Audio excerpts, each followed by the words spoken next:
Hello बच्चों, कैसे हो आप सब।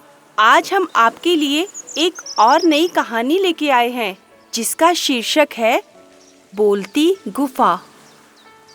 सुंदर वन बहुत ही खूबसूरत वन था। बहुत घना जंगल था सुंदर वन, जिसमें बहुत सारे जंगली जानवर और बहुत सारे खूंखार जानवर रहा करते थे। और उसी वन में एक बूढ़ा शेर काफी दिनों से भूख से मारा मारा इधर उधर फिर रहा था। अब बुढ़ापे के कारण उसका शरीर भी कमजोर हो चुका था और यही वजह थी कि कई दिनों से उसको खाना भी नसीब नहीं हुआ था। बुढ़ापे के कारण वह शिकार भी नहीं कर पा रहा था और कोई भी जानवर उसके हाथ नहीं आता था। कोई छोटे छोटे जानवर भी उसे चकमा देकर भाग जाते थे। एक बार भागते भागते और भटकते भटकते वह बूढ़ा शेर बहुत अधिक थक गया। एक जगह पर रुककर सोचने लगा कि उसे क्या करना चाहिए। अब ऐसे तो कोई काम नहीं चलेगा। अब मैं क्या करूं और किधर जाऊं और कैसे अपना पेट भरूं। इस तरह तो भूख से मैं मर ही जाऊंगा। अब काफी देर भी हो चुकी थी उस बूढ़े शेर को इधर उधर भटकते हुए। तभी अचानक उसकी नजर एक गुफा पर पड़ी।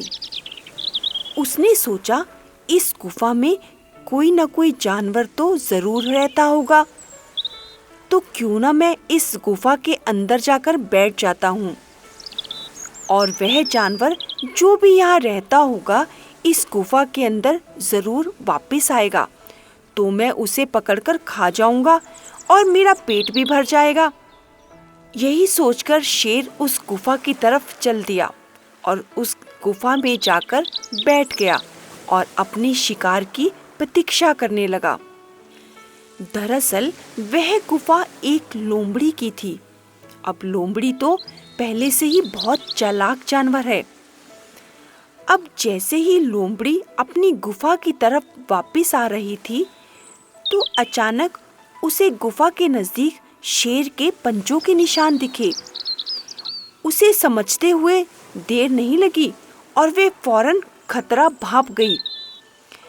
उसके सामने तो उसकी मौत थी, लेकिन अपने सामने यह संकट देखकर वह बिल्कुल नहीं घबराई और संयम से काम लिया, बल्कि अपनी बुद्धि को और तेज करने में उसे ज्यादा वक्त नहीं लगा।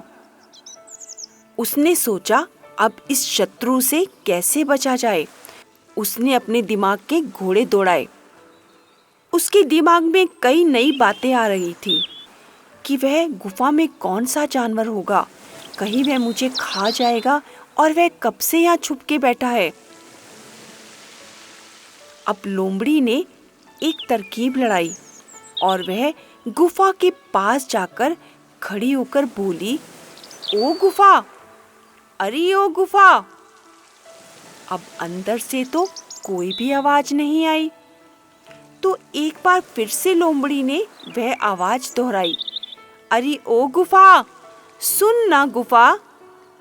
तेरी मेरी तो शुरू से ही यह बात रही है कि जब भी मैं बाहर से आऊंगी तो तेरा नाम लेकर बुलाऊंगी, और जिस दिन तूने मेरी आवाज का उत्तर नहीं दिया तो मैं तुझे छोड़कर चली जाऊंगी।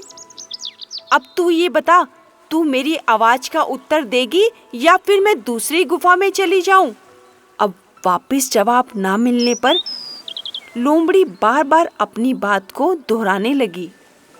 अब अंदर बैठा हुआ शेर लोमड़ी की सारी बात सुन रहा था और वह यह समझ रहा था, लगता है गुफा मेरी आहट से डर गई है और उसकी बोलती बंद हो गई है।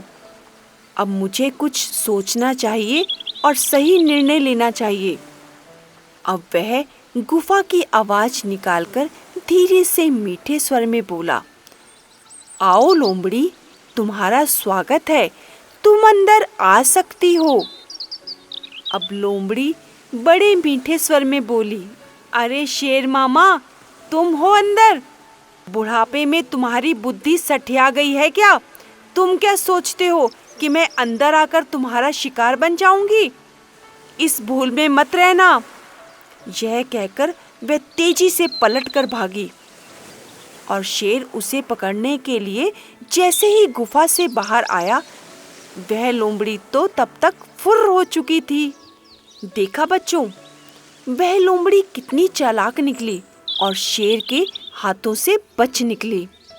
देखा बच्चों, मुसीबत के समय हमें बड़ी सोच समझकर धैर्य से काम लेना चाहिए, जिस प्रकार इस चालाक लोमड़ी ने किया और उस मुसीबत से बच निकली।